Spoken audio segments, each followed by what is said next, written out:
James is a great counselor. Since I've been here, I don't know him that much, but he put a change in my life. Like I'm 21, I'm young, but seeing him, man, that makes me go farther. The stuff he wear, everything he do for the 61 for us is big, man. It's big. Thank you. And I appreciate everything you do for us. Thank that you comes so from much. my heart. Thank you. I appreciate you. That means the world to me. That's why I'm here, though, for you. I know. Role model. We love James. Again. We love you, James. I love you too, Michael. Thank you, God. Love you. I'm James Manieri. I'm here in my apartment in Newark, New Jersey. For 15 years, I lived in Newark, Penn Station as a homeless man. I was in deep addiction. A very dark part of addiction is being homeless, is being hungry in America. I know what that's like. I know what it's like to be as broken as you can spiritually. So me standing here today in my kitchen that I've had for a couple of years now, I'm really blessed, and I know that. So I lived on a bench, like I said, in Newark, Penn Station, which is a major hub in Newark where people travel from all over the world in and out. And for many years, I sat on that bench and watched people on Christmas mornings, Easter Day, Hanukkah, all of the different holidays. I watched people and their families with their bags traveling, and I sat there so broken. Being here today is real. I don't take it for granted, because I know at any moment I'm one step away from homelessness. And I know that the privilege of having a bed in America, right? So many people don't have a bed in America. So many people don't have a refrigerator full of food, which I didn't.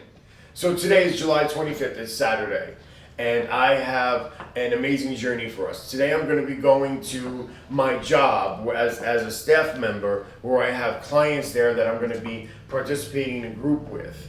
And they're going to be talking to me, and I'm going to be trying to help them grow. And I'm super excited to go there as Cura in Newark, New Jersey, where I live, and where also the Penn Station is, that I live there. So after that, we're going to be going out to the streets where the people are so desperately trying to find their way, and they're out of their brokenness. And it doesn't matter, drugs and homelessness affects every single culture.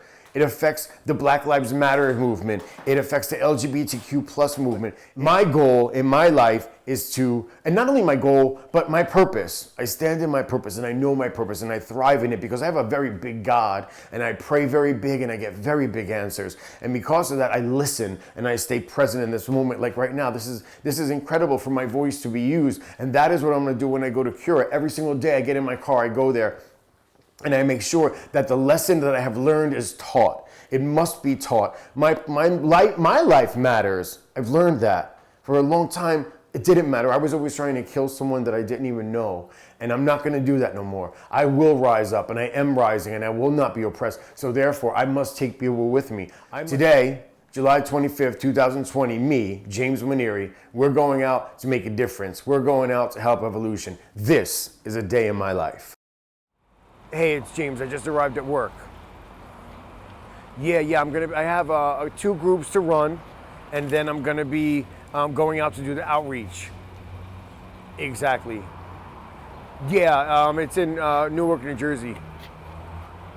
Okay, that's great. So when I'm done with that, I'll give you a call, and let me go in here and make sure all the men are good, do my groups, and I'll give you a call back, okay? All right, bye. So today is July 25th, 2020. We are here at Cura in Newark, New Jersey, 61 Lincoln Park. And we're here today with the men of Cura, and also one of my co-workers, that's Miss Karen. And all these gentlemen here today are coming here for a purpose, as am I. This is a day in my life. And like every other day, what I do is I come here, I wake up out of bed, no matter what, I don't hit the snooze button. It doesn't matter how tired I am, I get up because I know that I have a reason to be here. I know that I have a reason for existing and surviving. So what I do is I come here to these amazing men and these amazing spirits who have fell along the way, and begin to try and help pick them up on their journey. I know a lot of them at this point very personally. They become more like family. As the disease of addiction has evolved, so has the counselor. So has the humanness within addiction and the disease of it. So here we are with the men of Cura and my lovely co-worker. And I wanted to just talk a little bit about, our purpose and what we're doing. Because first of all, we understand we have a very diverse culture here, as you can see, which is beautiful. So, okay, so right now I want to just take a moment and let our men speak. You know why? Because here's what happens. We find our voices. We find a voice that matters and that makes differences. I can't help but let my spirit just flow because I love that they're rising up and I love that they're finding their voice and I love that they can speak to their families and they can look them in the eyes. And there's no better purpose for me than that. There's no better gratification. We have many men from all different places. And one of the gentlemen right here is Mr. Denial. Mr. Denial is our house secretary, the administrative assistant, let's be politically correct, right? He takes care of all the paperwork and makes sure that Cura is running smoothly as far as having, all of the things that we need throughout our day. The point of Mr. Denial having a secretary position or administrative assistant is that coming out of brokenness, right? Mr. Denial, I'm sure doesn't mind me sharing that he once slept for a while in a garage.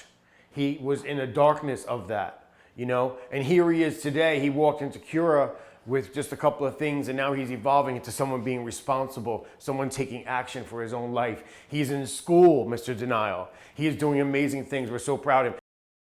So Mr. Denial went to the hospital once while he was a client here, as he was a client here. And what he did was he had to have an operation.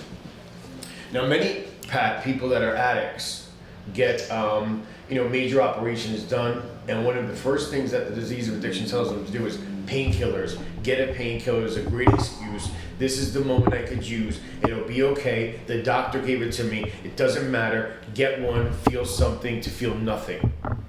But Denial chose to have that operation by himself, without counselors there to watch him while he's in the hospital, and did not get any narcotics at all. He made that decision to not go on any narcotics to help with his pain. And I think that was a changing point in his life for me. So I want to now just talk a little bit about his stay here, and I want you to let you know I'm proud of you for that. I so admire that, and I don't think you'll ever know how much. Thank you. So, Denial. My name is Denial, recovering alcoholic addict. I came to Cura about 9 months ago with nothing. I lost everything, and it was due to alcohol. I've been plagued by alcohol for over 20 years, drinking regularly, nonstop. This is my first rehab. It's affected my relationship with my family. It's affected my relationship with my children. I have 2 sons, 20 and 30, that I'm very proud of. I did manage to raise them to be decent young men through the alcohol. However, things took a turn for the worst, and I lost everything. I lost my job at 18 years. I lost my fiance. I lost my apartment where I lived at. Thank God I have a very supportive family and I haven't burned any bridges in the process. Alcohol is powerful, and during the course of my journey to recovery through Cura, I've met a very wide range of different people that I'm quite associated with. We get along very well. James, one of those. James is real. That's the one thing I got from James. I mean, you can't bring no bullshit to him. You have to come and you have to be real. It's nothing. He's not going to hold back anything. He's a very honest guy, and I learned a lot from him in terms of being honest, being real with yourself, real with your addiction, and that's the best way to overcome it. And that's all I have. This is Anthony. Anthony lived on a roof somewhere with his sister, who he took care of many times. He went without a lot in order to make sure that she was okay. So the selflessness, besides the disease of addiction, sometimes the core of our spirit comes through a little bit stronger than the disease, and that's why he survived, and he's here, and he's building. So I've become very close to Anthony in his efforts to be a better human being. So, Anthony, tell us a little bit about yourself, where you're from, how Cura affected you, our interaction, you know? My name's Anthony. I'm in recovery. I'm very blessed to be here. I'm grateful. Growing up, a little bit about myself. So growing up, I had great parents, great family, and there was something wrong with me. Like I felt I wasn't comfortable in my own skin, and at a very young age, I turned to drugs, and I began to get locked up, and prison was my lifestyle. In and out of prison from an early age. Yeah, so I found myself. I never thought that I was gonna hit rock bottom. I always had my parents there, and they always supported me, good, bad, and different. And they passed away last year, and life became real. I began using drugs heavier, and I lost my apartment, and I found myself living on a rooftop with my sister. It was cold. I was alone, scared, and I really wanted out. I was trying to turn myself in. I had about 4 warrants. And I was begging to go to jail because I knew that's the only way I was gonna get saved. Because I always said that I wasn't the drug addict that was lucky enough to die, and I would only suffer and I'd hurt and make other people hurt. But I'm grateful to be here. I met James. James is a wonderful counselor. He goes above and beyond for everyone, and right now he's giving me the inspiration to go back to school, and I want to become a counselor and hopefully help other people. And younger individuals see that, you know, like I made it out of prison, drug addiction, and they could do it too. So hopefully I can help other people. That's all I have. This is Mr. John. Mr. John is my client. He's one of my personal clients that I take care of and I tend to the best I can in my humanness and in my spirit as well. Mr. John, I have to say, told me an amazing story that he once lived in a dumpster. A real dumpster. And in that dumpster, I remember when he tells me about it, it actually brought me a lot of emotion the day we were together, which he probably didn't know because the identification was there. And he was talking about sleeping in all newspaper and all debris of all different sorts. And today, he came in, he got a haircut, he's starting to work out, he eats healthy, he's doing all the things he does, he participates in group, and his spirit is becoming unbroken. And I can't wait to see the transformation continue. Right here. I developed a problem with alcohol and drugs. I could stop, but I can't stay stopped for a period of time. And because of which, life gets really sporty. And basically, I came here. Cura is kind of rough around the edges. It's not one of your posh places to go to, but that's what I think the magic is about it. It's really real. And we do a lot of experience, strength, and hope here. We all know our backgrounds and how banged up it got out there. And we kind of focus on the here and the forward. And we have counselors here that don't let you go on autopilot, you know. They'll approach you and say, hey, you know, you gotta work on yourself or what's going on with you. I appreciate that about them. And I'm getting a lot out of here. And it's just a group of guys that I think we're kind of lucky that everybody seems to be on the same frequency, and because of that fact, we really get a lot out of these groups. We get a lot out of Cura. You know, I'm not going to say anything original. I don't think. I'm just a average on the bus, drunk alcoholic type of situation. But the evidence is that I'm thriving again. And, you know, there was a time where I could not stop what I was doing. And, well, today that's changed. So that's really all I have to say. Right here, this is Anthony. Anthony, let me tell you a funny story about Anthony. So Anthony and I were in jail together. Could you imagine? Anthony was the commissary kid in Caldwell Jail in the annex of Essex County. He was there, and every week he would bring me my commissary, And him and I knew the same officer that ran the commissary. So here he is today, though. You know, I happen to have the pleasure of meeting his girlfriend and his beautiful son and his little daughter. I was able to have interaction with them. He is building himself up again. Everyone's building here. And I'm super excited to see the evolution of him. He came in here facing a prison term. Because of his dedication to himself, he now has been granted an opportunity to complete this program and move on throughout his journey without going to prison. He accomplished that while we're here, being together, being a team. That's what Anthony is doing. Super proud. I'm 47, born and raised in Newark, New Jersey, raised in Harrison, suburbs of Hudson County. I'm a father of two, a 20-year-old pre-med student and a 2-year-old. For most of my life, I've been into the street life, and before I became an addict, I was addicted to a lifestyle. I was exposed to a lifestyle at an early age that I couldn't escape. That had me in the grips, money, stuff like the lifestyle. I've tried my first bag of heroin inside prison walls.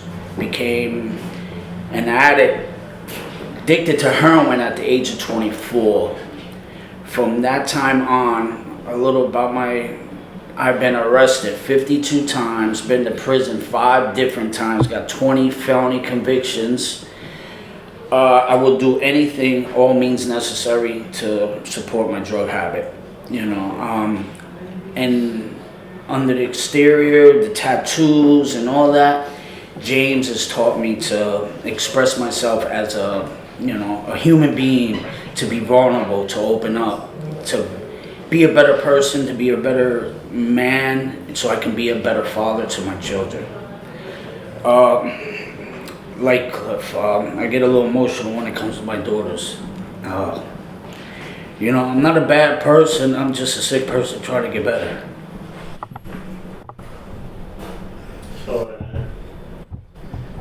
Got it, bro.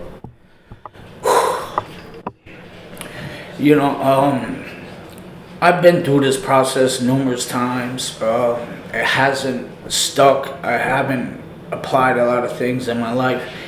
Today I'm trying to be open, be me, be the real me, so I can face the problems and the issues that I have with myself, so I can grow as a man, as a father, just as a normal human being, in society. I just want to make my children proud. I want to be proud for myself. I want to accomplish something, Today, I stick to James's hip. I'm on his hip. That man has taught me a lot from his experience. He's one of us, you know what I mean? He's compassionate, caring.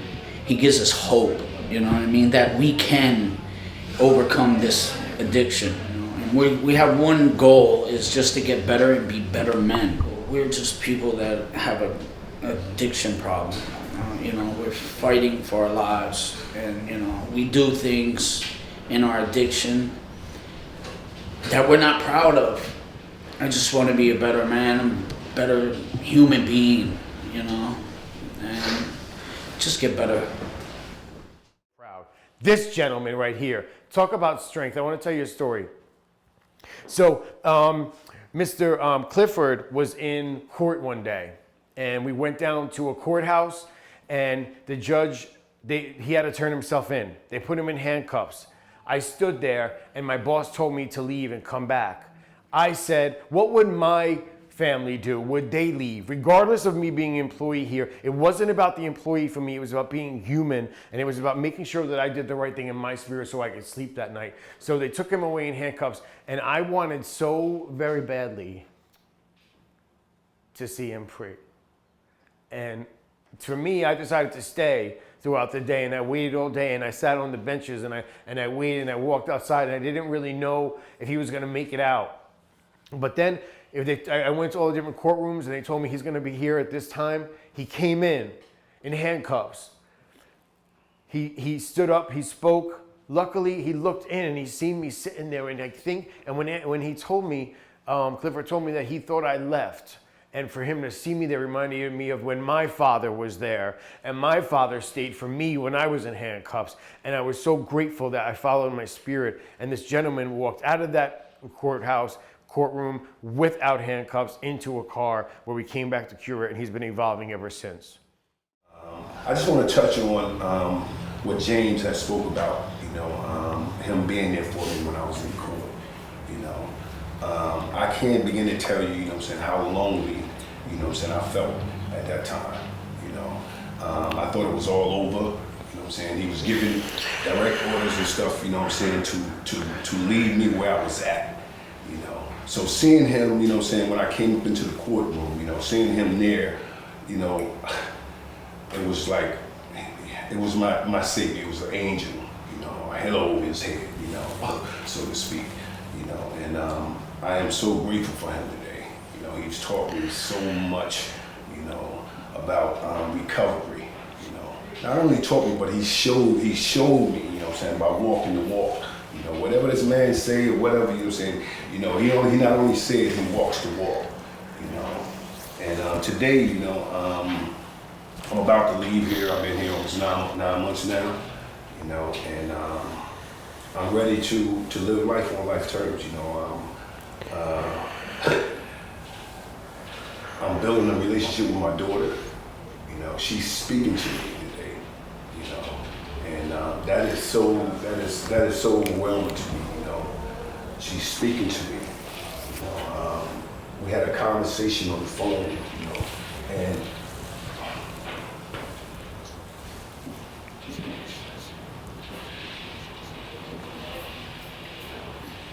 she called me daddy, and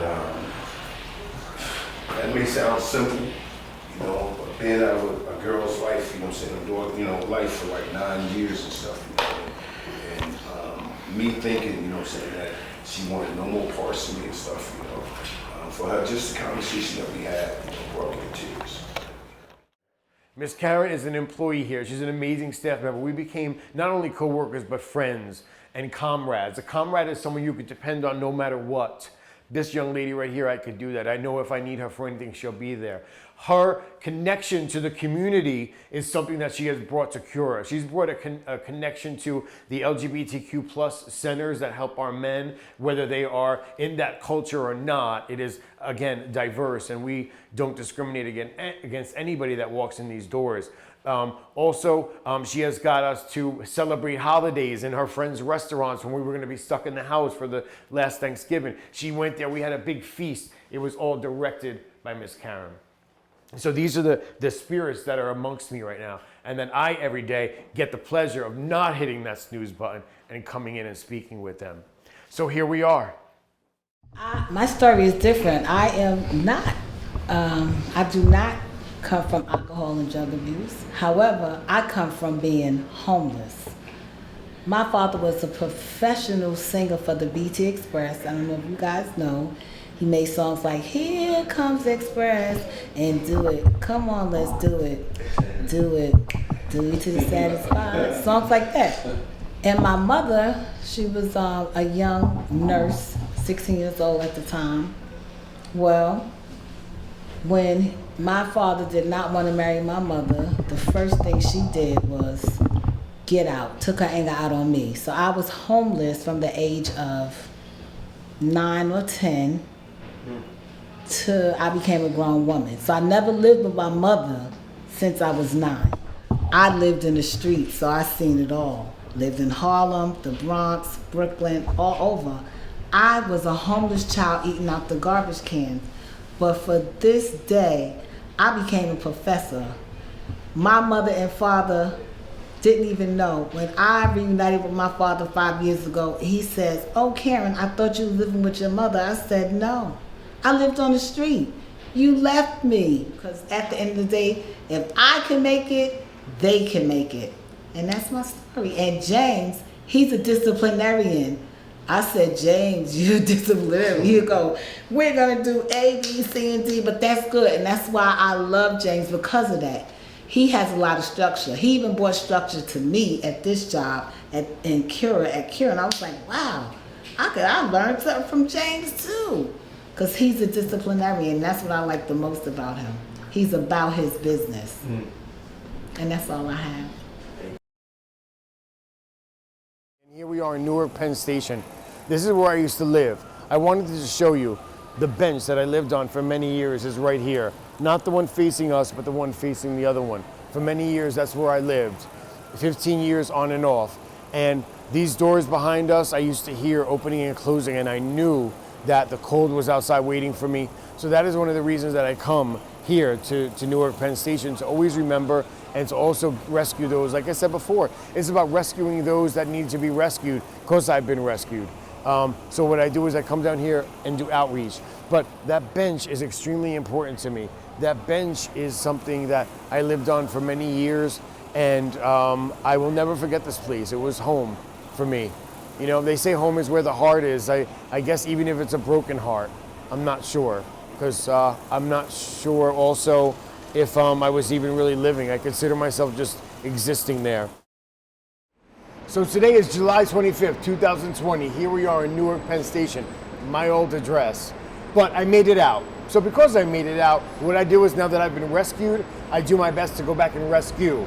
I feel like, as a lot of times I'll come down here. I remember real quick a story about when I was in the halfway house after I was rescued from here. I remember being skipped over with a specific story here. On Christmas morning, someone was giving out cards and they skipped me but gave everyone else around me. So what that inspired me to do was go and make like 100 and something peanut butter and jelly sandwiches. And what I did is I came down here and I didn't skip anybody. I made sure everybody got one that needed it and that was, looked hungry. So I did my best, So here we are again, Newark Penn Station in Newark, New Jersey. And what we're gonna do now is something called outreach. This is my colleague. This is Miss Karen. She's an amazing spirit, and what she does is she's a builder, she's not a destroyer. So as you can see, she has some articles in it, and with us, what we do is we carry this. We give this to them. It's from Cura in Newark, New Jersey. Again, that's where we're located, also Secaucus, New Jersey. And what we do is we tell people that, hey, listen, are you down on your luck? Do you feel like you want rehab? Do you feel like you want detox? If so, we're gonna help you. Yes, and that's what we do. So where would you like to start? I think today we'll probably start over. I see some people that look like they might need help. Okay. Does that work for you? Yeah. Okay. So let's just do it. Okay, let's go. We're gonna go this way, James. So this over. is okay. So this is where, again, I used to sleep. There was a lot of times I slept against this wall up here. It's real important to me. The cops would always chase me out. See that noise? I'm so used to it. It's very familiar. There's an oddness about being comfortable with a noise like that. Most people become concerned and stuff. For me, it's just a way of life to live amongst the noise. The only thing is today in recovery, the noise has quieted. This wall right here, I used to come and I used to have to sleep against it, and there were many nights that it was cold and it was uncomfortable, of course, but we made it out, like I said, so now we're here. There's a couple of people down here that live a way of life that may not be conducive to humanness, right? The human part is taking out of it, and what we call it, in addiction, we call it living in an animalistic level. Sometimes here, that is what we come down to, living in an animalistic level. So, what I want to do is there's some people across the street that I'd like to go talk to with Karen. Yes.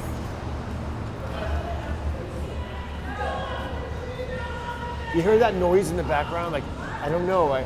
I feel like it's something that I have become very, very familiar with, even in recovery. I don't know. It's we have to watch for the buses. We can't do it here. We gotta go this way. It's become real comfortable for me, even the buses and them coming by. James. But here, come on, we're gonna go over here, and I'm gonna take you to a place where the people live in a very bad state. Sure, my name's James. Right here, this is what we have. This is a panel from Cura. It's in Newark, New Jersey, and what we do is we have people that come in with addictions. We take people with mental health issues, and what we do also detoxes. We have shelters if you need. We can help you with that. And what we do is we come down as an outreach and try and help you out. Hold on. Sure. You want to take the number that way in case one day you're ready? We would love that. Okay, it's 973 645-4230. And you know about the food pantries around here. You also know that they feed you once a day up at St. Michael's Church. Yeah, but I don't go there. Okay. So keep that on you, and make sure if you're ever ready to get some help in any way, come see us, and we'll do our best to help change your life. Okay. Have a good day, sir. Be blessed. If you ever want to see us, please come see us. I'm really trying my best, but right now, I'm not homeless. Okay, I'm good. far That's a from blessing. that. I'm really far from that. Great. But Blessings. addiction is a motherfucker. Oh, Yes, yeah. it is. I'm trying my best to find a detox. Something better than take me out. So you need a day of detox. All right, so I'm going to be there Monday. Why don't you give me a call at 8 or 9 a.m. And what we'll do is we'll set up a bed for you to get into detox. I'll get you in immediately. Okay. There's no waiting period. Right. I got your number. I'll probably- Make sure you call me if you're ready to change your life. I'm here, like, for real. I know a lot. Listen, real quick. I used to live down here. I used to live in Penn Station for many years. I want you to know that I'm not just. Yeah, thank God, right? That's a blessing. I've been out for about 5 now. I want you to know that if you ever need to really get some help and you're ready, I understand. Yes. And I can help you in any way I will, because I made it out and I want you to. That's what's up, bro. So, again, my name is James. I'm from Cura. We're an agency for drug, alcohol addiction, but we also help people with other situations like yourself. So you were talking about you need a free lawyer service, correct? To help you with identity theft and other stuff. I have a phone number of a free lawyer service that will help you out. They're based in Newark as well as Bergen County and Hackensack. I'm going to give you the phone number for them. It's called Essex County Legal Aid Assistance. I can't write it for you, but Legal aid. What's the Legal Aid County Assistance. Okay, what's the phone number? And the phone number is 973-622-0063. And you can get help there, and you call them, and they will give you free services. Tell them your problem. Already, no representation. Okay. Well, listen, I think that they'll really be able to help you and lead you in the right direction. Yes. Okay? So God bless you, and Thank be you. well. Listen to you too. My name is Milagro. They're great. I'm James. It's Okay.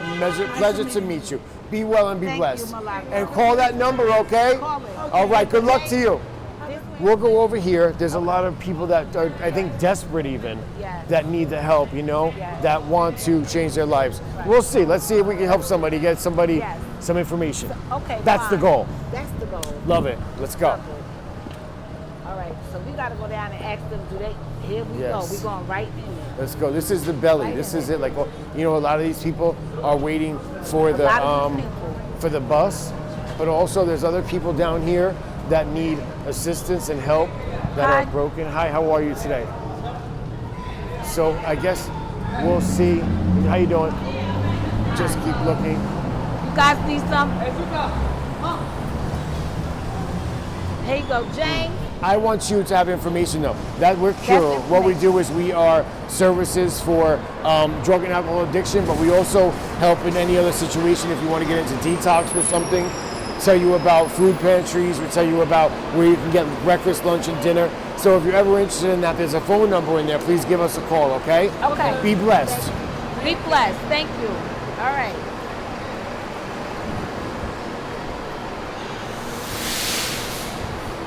As you see, it's rough to come down to Yes. people because there's fear and Yes. there's nervousness and they're concerned about who we are because so many people have hurt them in Right. their life.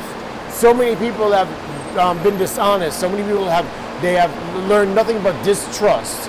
So Right. when a stranger approaches them, the first thing they think is we're going to take from them, and the second thing is that we're there to harm them. Right. So it's all in the approach, how you approach people. Yeah. You know how I know? Because I'm them. And I'll never forget that I'm Right. them. This is me. I am them. And I'm never going to forget that. I can't forget that. It's the only thing that makes me not hit the snooze button in the morning is to remember I am them. And where I could be with one bad decision. So what I do is I go and try and be kind to them in my approach. And that matters. So you have to be very aware of who we're talking to and know the source in which you're dealing with. Right. And what you're doing. And even when I was homeless, I was resistant. I didn't trust people. I was in fear. So I ran. Today. Not too good, right? Just making it, surviving. I wanted to let you know something. We're from Cura in Newark, New Jersey. And what we do is we help people that are in difficult situations, trying to get out if you're hungry, if you need some shelter, if you have an addiction of any sort. We also have detoxes. And what I want to do is just let you know that there's some food pantries around here. There's information there. There's some information where you can get something to eat. Do you live down here? Well, I just changed my post office. You don't live outside in Penn Station, do you? Yeah, I understand. Okay, because I used to live here too. I lived here for 15 years on and off. And you know what? Through God's grace and through some work, I made it out. So there's always some hope, right? No matter what, we don't give up. And I hope that you have hope today. So if you want to, please call that number and we'll try and get you some services in any facet that we can, okay? You be blessed, okay? Yes. All right, thank you. I'm standing here by this tree that I once slept under many nights in Newark, New Jersey. We're here, as you can see, it's a thriving park today. But in my journey, during my addiction, there was nothing thriving about it. If anything, it was a slow death that was happening. This tree right here is a place that I slept under for many years. And what I would do is I would always come put my head down here and face the tree. And what I would do is I would sit there and I would pick like this. I don't know why, but it was something I did. It sort of calmed my spirit and just calmed me down a little bit. And this tree, when I look at it right here, what it reminds me of is the nights that it rained and it was snowing and it was cold and I had nowhere to go and I felt so hopeless. What I would do is just hope that the rain and the snow would block it from me. So it was like my shelter. It was truly like the roof of my house that I had, because I lived here. I had a little bit of, my little bags next to me. I had the, little bottles of water if I could get some so I wasn't thirsty at night. And many nights it was freezing. Many nights it was so cold that I didn't know if I would live when I slept here. I just said a prayer, again, to the God I didn't believe in. This today, though, is something that is unbelievable that I have come out and I made it through so much darkness, so much pain, so much self-hatred. And looking today at everything around me, this tree, I'm so grateful for what it's done for me. But there's a lot going on in this park and surrounding it that I wanted to talk about. I want to talk about, as you look up at this tree, I wanted you to see that it was something that sheltered me, like I said, and it was something that kept me dry at night the best it could. And I'm so grateful for it. A lot of people don't, think about things like that it could possibly save your life or keep you wet, keep you non-wet, so that way when you get up in the morning from sleeping, you're not soaking wet. So it's a simple thing. It's a simple tree. But the reality is, for it to be such a part of a broken person's human journey, for me to get up out of it was one of the most amazing things I think that has ever happened in my life. And one of the greatest things, right over here, we could take a walk if you'd like, right over here is gonna be a place that was a halfway house, and I was there for 13 months. I was there for 13 months and I looked out the window that I'll show you in a minute or two, and it was a place that I was able to reflect and I was able to take part of the community within that particular organization, and they helped me thrive, they helped me begin. And every day I walk through here, what happens is I come here and I park my car across the street and I take a look and I remember. But one of the most incredible things is this. First of all, let me show you the room that I slept in. As we get closer, there's a building right there with it looks brick up top and stone on the bottom with a green door. The third floor of that building where I spent 13 months, as I said, looking out that window. And I didn't know if I was gonna make it. I didn't know. This was a place that was nothing but hardship for me. But for some reason I made it out. And I'll never forget, that building, and it's gonna be there, I'm sure, forever, as long as I'm around, because it helps save lives and it helps evolve. After I left there, I started going to school, I started doing different things. And I want to tell you guys a story right now, something really, really miraculous. To me, it's so miraculous and amazing, it's a miracle. A miracle is something that even a scientist cannot explain. My existence, my very existence is that. What I want to tell you is this. There's a building that we're going to walk to at this point that I went for an interview one day. I was called by the director of this place, and he asked me if I wanted to come in for an interview for a job. And I said, sure, where are you located? He said, we're located at Lincoln Park in Newark, New Jersey. I was like, okay. And I had no idea about the experience that I was about to have. I had no idea about the lesson that I was about to understand and what I rose up out of, which is really amazing. I want to take you this way to the building. So there's a third floor window over there with that corner building. I walked in, I had my little suit on, one that I had actually been able to get in recovery from drug addiction. And when I had my suit on, I walked in, I felt confident. I felt as the person that I was supposed to be and manifesting into. And as I'm sitting there, these two men are in suits across the table from me. And now there's a big bay window. So what's happening is they said, have a seat, sir. I sat down. And as I sat down at that desk across from them, behind them, the view of the tree that I slept under. I couldn't believe I was inside. I couldn't believe that I really made it inside. Like, how do you make it inside out of that, you know? Living with the tree as shelter. So as I'm sitting there, he starts asking me these questions, and I can't take my attention off of the tree that I slept under. I can't help but keep noticing. My spirit is saying, pay attention. Pay attention and be present of what you rose out of and what, without your permission, you rose out of. To just keep helping other people the best I can in my brokenness still, right? Because I'm still not whole. But when I was in there, I said to the gentleman, what is it that you could bring to this company? And I said to him, sir, I have to stop the interview a second. I need you to know something. As you're talking to me, I can't help but notice the tree that I once slept under outside of this window. I can't help but look at the surroundings and understand what I survived. And one of the biggest things was, I said, you know, what I can bring to Cura is my truth. I said, whether I get this job or not, whether I'm able to be a part of this company, at this point, this interview was a gift. I don't know if I'm supposed to be here. I don't know what you guys are thinking, but I know for me to be sitting on this side of the window and looking out is something that I'll never forget. And an experience that I'm able to live with forever and remember. And guess what? I got the job. They gave me the job.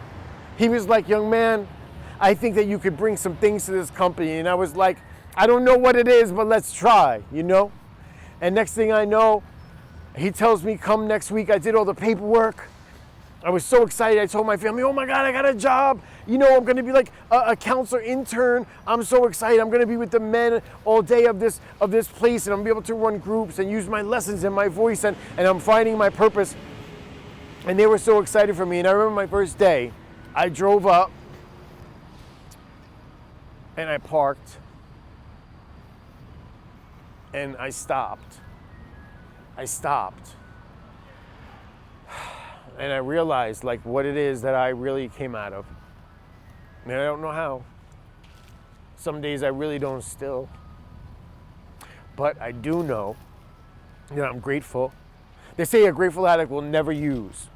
Because it's the gratitude that makes me keep remembering where I was at one point and where I am not now. So this right here, beyond this tree, is the third floor window up top. That was the window I looked out. And I went into Cura. And I walked in, all the men were looking at me, and I looked at them, and I knew I had to be strong. I knew I had to have confidence that was perhaps being built, but I had to find it and dig down. The same confidence that I had walking to a drug-infested building and finding the drugs and seeing, you know, where they were with confidence, without worrying. It didn't matter. That's the same way I went into Cura, to try and say, I'm here to build and not destroy. And I've been doing that, I think, ever since, you know, to the best of my ability. And here we are. I don't know. I'm so grateful. I look around, and then as we go, right there is my building. That's Cura. That's my offices in there. I think that dude, I can't help but feel so much. It's like my spirit is just saying, pay attention, James, pay attention. Like, find out what it is you're here for. What is your purpose? What is all of that? Keep evolving in it. In selflessness, though, right? Ego can't be a part of this. This is not ego, because the world already crushed me and told me about what ego can do. I want nothing to do with ego. For me, it's easing God out, right? It's an acronym. I don't want that. I want my higher power that I found to stay with me. And I feel like this is it. I'm here. I really made it. So today, as I stand here, July 25th, 2020, I don't know how I did it. I know that I didn't do it alone, and I know that I was prayed back. I know so many people prayed for me and said, please wrap your arms around my son, my mother's voice. My dad saying, please help my son. And all those prayers came down upon me probably under that tree when I didn't even know that they were there, and I felt so alone and so broken. On July 25th, 2020, my name is James Manieri, and this is a day in my life. It's called The Bench I Hope to Die On. Today I was sitting on the New Jersey Transit train with some time to reflect. This morning, walking into Newark Penn Station was a bittersweet moment for me, my old address. I looked at all of the people who now call Newark Penn Station their home. A lot of new faces are there. Some I still remember who didn't make it out. Many of them are mentally ill and have been there for so long that they know nothing else. Newark Penn Station is a place I knew really well because for many years I called it home. I lived on a bench there. They say home is where the heart is. I wondered to myself, does a shattered heart count? The men and women who call Newark Penn Station home carry their lives in all types of bags. Some have torn bags, but still, they hold them for dear life. I had to stop and stand still when I saw the person who was now sitting on the bench I used to live on. It always felt like I was dying there, though, actually, and not living. The bench was my refuge from the cold and unforgiving December days. It always felt like those cold days waited for me just outside of those doors. I can actually still hear the doors sliding back and forth. Swish, swish. I can still feel the angry wind slapping my face when the Port Authority police would make me get up off my bench and leave due to me not having a train or bus ticket. The man now sitting where I once sat took me back to a time that I wished and prayed someone would come over to me and rescue me. I even prayed to a God then that I didn't believe in. I wished somewhere deep inside someone would help me, but no one ever did. The man who lives or is dying on my bench, I wondered if he has the same wish I did. Please, anyone, come rescue me. It doesn't matter who, just rescue me from this. I stood still and watched as he was sleeping with his head resting on his world, his plastic bag. Some people may look at that bag and see junk. I look at it and see that it holds everything that proves he was on this earth.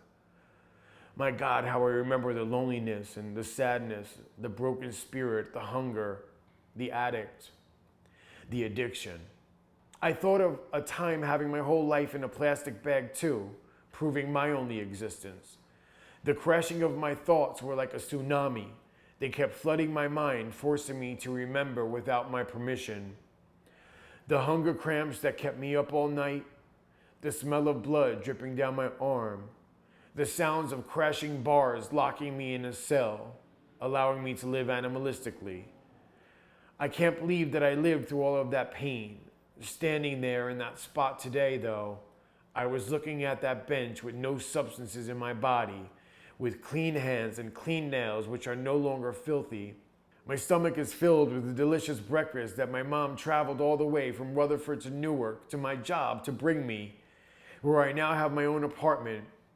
I have a phone that is actually working with true friends in my contacts like Genevieve and Nick, not just clutter in my bag. I am not thirsty, drinking out of a filthy sink in the Newark Penn Station bathroom.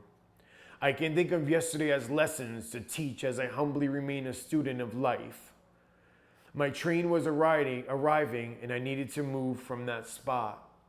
As I walked away, I cried and thought to myself, I am here though. I lived. I really survived.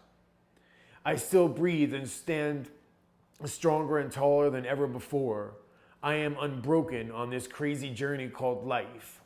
I live authentically and proud today. I will never forget my time spent through the coldest and darkest days of my life in Newark, Penn Station.